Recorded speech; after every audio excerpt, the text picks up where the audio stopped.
Not so long ago, in a fallacy not so far from Earth, an alien race hung around like a bad smell in the deepest, darkest, and dankest reaches of space. They were known as the Brainus.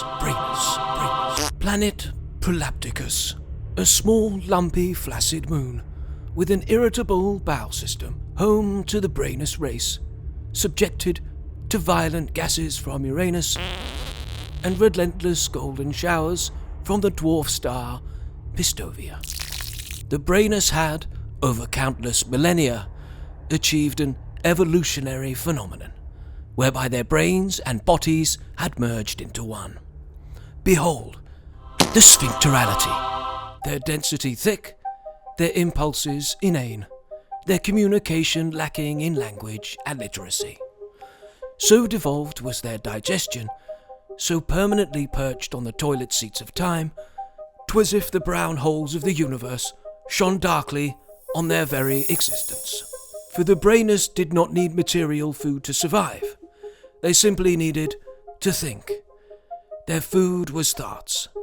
Thought farts. And fortunately their thoughts were very, very basic. Long live the Brainus! All hail the sphincterality! And the more rudimentary the thoughts, the more lovingly moronic. The more painfully redundant, the more they were nourished. The more they grew, fattened, plumpened, and prospered. Alas, these bottom-dwelling demisods of destiny weren't so much intelligent as they were unintelligent. But danger always lurked in the folly of the fully formed, in the wizardry of wisdom, in the sacrilege of sophistication.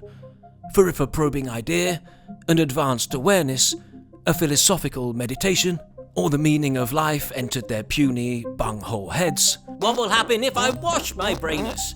What will happen if I don't wash my Brainus? the Brainus would shrink and shrink and shrink.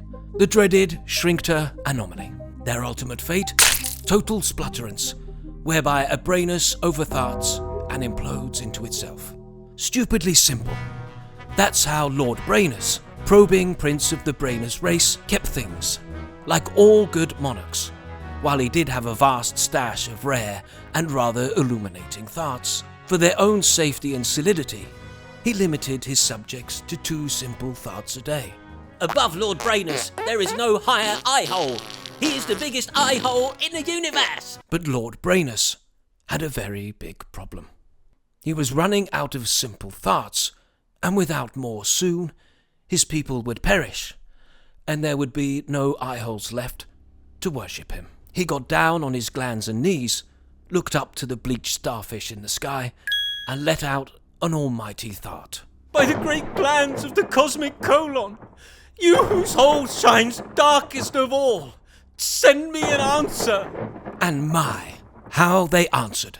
A black rectangular monolith, unlike any Brainus had ever seen, heard, or fingered before, came hurling from the skies, plunging itself into the muddy cud before him. Its message more complex than a Brainus prostate.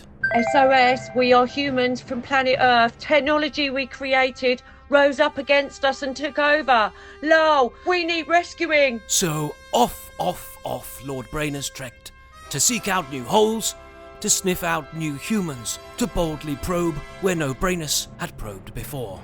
A planet full of morons who spoke out of their arses and generated the most useless thoughts in the galaxy. Earth.